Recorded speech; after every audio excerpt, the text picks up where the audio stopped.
ती तुम्ही बाजूला सोडा. चोरी करणं, जीवनामध्ये सुख शांती मिळत ह्या गोष्टी बाजूला ठेवा. भगवंताविषयी आवड घ्या, तुमचा उद्धार झाल्याशिवाय राहणार नाही. कारण जे देवाला आवडतं ते नाही तुमच्याकडं आहे का? बाबा माळ घालता म्हणा पुढच्या वेळेस आल्यावर वय म्हणा माझ्याकडून नाही, गुरुकडून माळ घालायची. हा संत कुळातली गुरु असावी, त्यांच्याकडून माळ घालत जा. हो, कारण माळ घातली बाकीचं काय येते का सांगा? हा, गळ्यात लाकीट असलं तर एका म्हाताऱ्याच्या कानात बाळी होती, सगळं सोनं काढून घेतलं, हातातलं गळ्यातलं सगळं, कानातली बाळी थोडी फेट्या खाली अडकली होती. ती म्हातारी तिथनच वरडत आली, मी रानात खुरपून खुरपून म्हाताऱ्याला बाळी केली. तेवढ्या गर्दीत बाळी काटते दिशी कानात तुडून काढली. गळ्यातली माळ काढायची ताकद कोणाची नाही, शेवटपर्यंत आपल्या सोबत येते. म्हणून पुढच्या वर्षी तर आल्यावर कवा बुवा घाला माळा,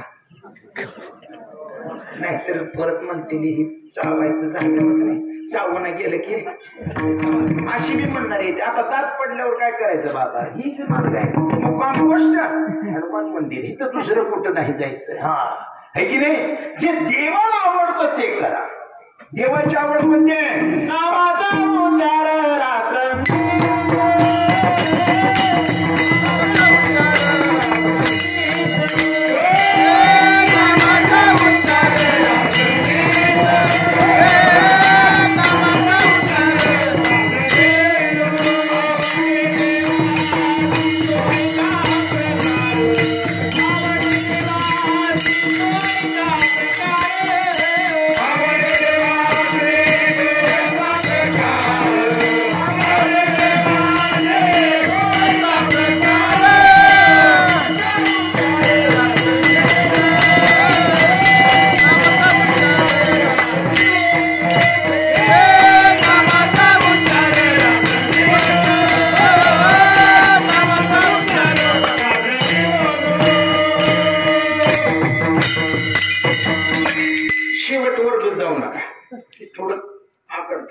मी हात केला तर तुम्ही ऐकणं, मगापासून हात करतोय. उलट जाऊ नका, तिले आळवळ करायचं नाही, ते तिथल्या तिथं तोडून टाकायचं आहे का? हे की नाही? देवाला जे आवडतं ते आपण करावं. आवडे देवाशी नामाचा उच्चार रात्रंदिवस, तुळशी माळ गळा, गोपी चंद्र केळा आणि हृदय कळवळा वैष्णवाचा. है की नाही? काय आवडतं देवाला?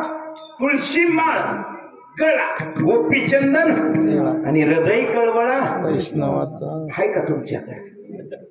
काय कीर्तन ऐकण्यात तर चवाई सांगा बरं. अरे ले गेली असली, तू कोबरा गिरी मावली गिरी, तू बरं सांगायला असे बी म्हणणारे आहे की नाही? परंतु गळ्यामध्ये तुळशीची माळ घाला, ही देवाची आवडच आहे. अति प्रिय आवडे तुळशी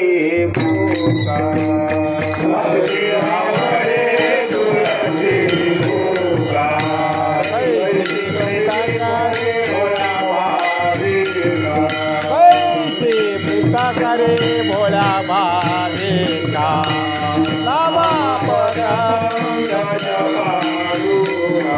नामा पद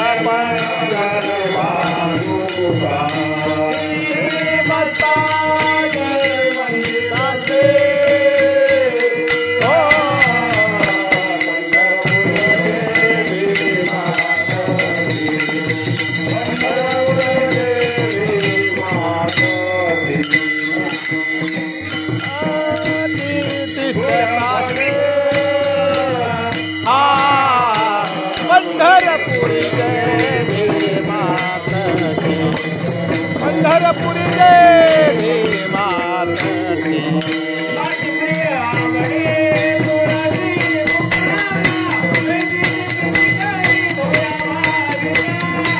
मामा पदा पंचक पादुका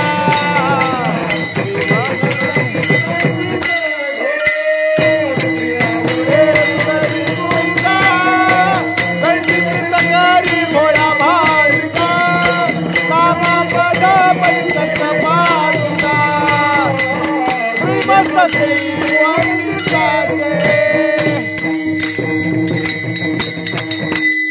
भगवंताला आवडतं ते कर. अतिप्रिय आवडे तुझी. काही दुसरं लागत नाही आपल्याला. ही झाली देवाची आवड. साधू संतांची आवड कोणची आहे? संताला काय आवडतं आहे की नाही तेच आपण करावं आहे की नाही, आणि ते संतांनाच करावं. एकदा माऊली सुद्धा मुक्ताई म्हणते माऊलीला, ज्ञानदादा तुला काय आवडतं? माझ्या जीवीची